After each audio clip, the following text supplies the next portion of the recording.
Persona 5 Royal has come out and just impressed around the industry. And right now, the Royal is sitting at a 93. I repeat, a 93 on Metacritic with 19 critic reviews. Everybody is loving Persona 5 Royal.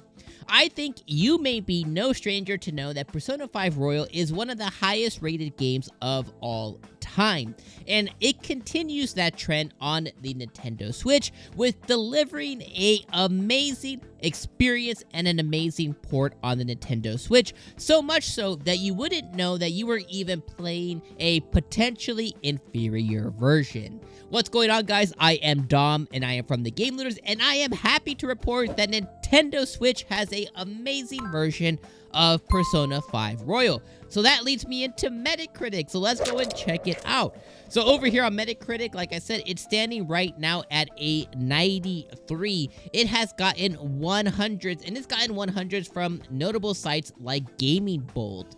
And the lowest that it's gotten is a 85. So let's take a look at some of the Metacritic critic reviews so far, and I'll provide a little color as to my personal experience so far in the game. Now, I have to let you know up front, Atlas did provide me a code for the game. Thank you, the beautiful people over there at Atlas, but I cannot report my official experience until Friday on release day. So I'm simply just going to be commenting on my experience from the past. So let's go ahead and dig into what we have here so far. So obviously we have to start with the 100. Let's go ahead and check out what Gaming Bold said. So Gaming Bold here says Persona 5 Royal was a masterpiece when it launched, and 2 years later it is more resonant than ever. No matter what system you play it on, you are in for a treat. One of the greatest games ever made. Completely agree with that. Nintendo Life, I think they're a pretty large YouTube channel. They put here another 100. They put here Persona 5 Royal is the very definition of a required reading for JRPG fans. A deep and moving story, stylish presentation, amazing soundtrack, and decision-driven gameplay all combined to make for a unforgettable and exceptional experience that proves itself to be very deserving of the hype and praise it's already received.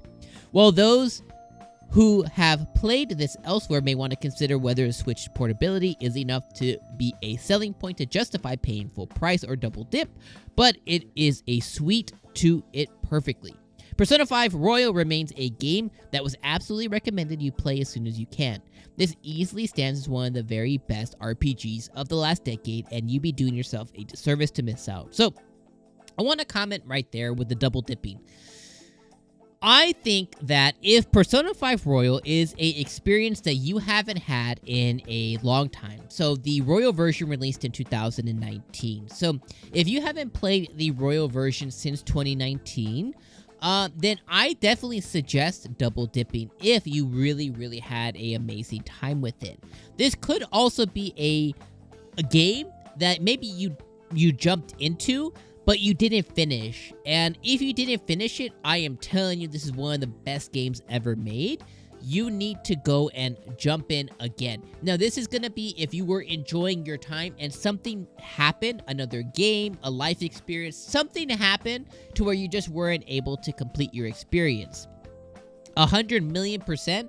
Go grab the Nintendo Switch version and go play this game, because you're going to be able to undock it and take it anywhere, and the undocked experience is absolutely amazing. So that's my high recommend, is if you never finished it or if you haven't played it since its initial release, I say double dip. Like, I have started my playthrough, and I'm about 25, almost 30 hours into another playthrough here, and it sucked me in just like the first time. I know what's gonna happen. I know all the story beats, but the game is just so absolutely, like, it's like rewatching your favorite movie, you know, again and again, or anytime it comes on TV, you just get reabsorbed into your favorite movie. It's the experience just like that. So, if you're one of those 3 people, you're a diehard fan, you are somebody who didn't finish the game, or you're somebody who didn't play it and it's been 3 years, yeah, this is a no-brainer to me. Let's check out what else we have here. Nintendo World Report, Screen Rant, Nintendo Duo. Let's go with Nintendo World Report. I've seen their videos on YouTube before. They put here that, and after, just right, that's it, so I put one sentence right here. They gave it a 90.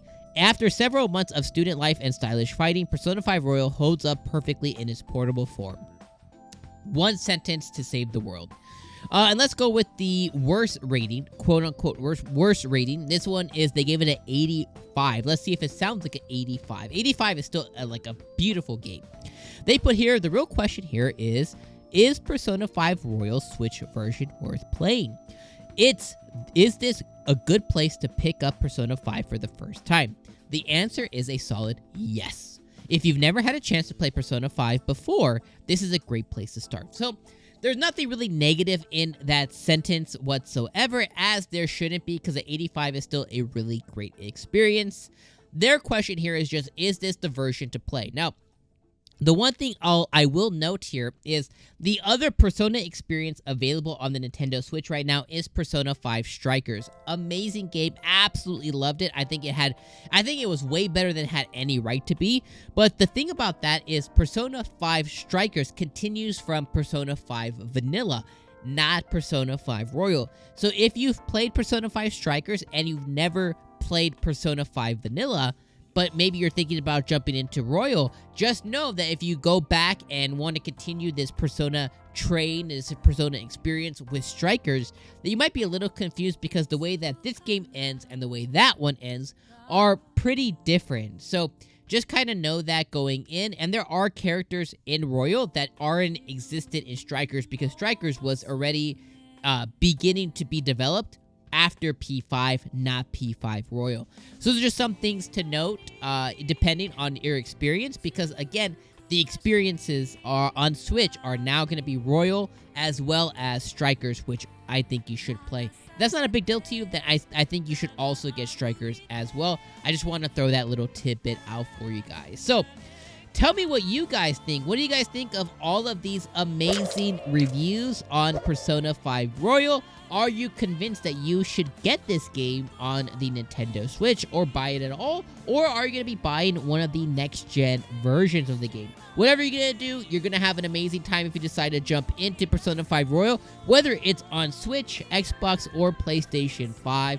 Let me know what you guys are going to do in the comments below. Let me know what you think about all these reviews here. And, of course, stay classy, my friends, and take your time. We'll see you in the next video. Peace.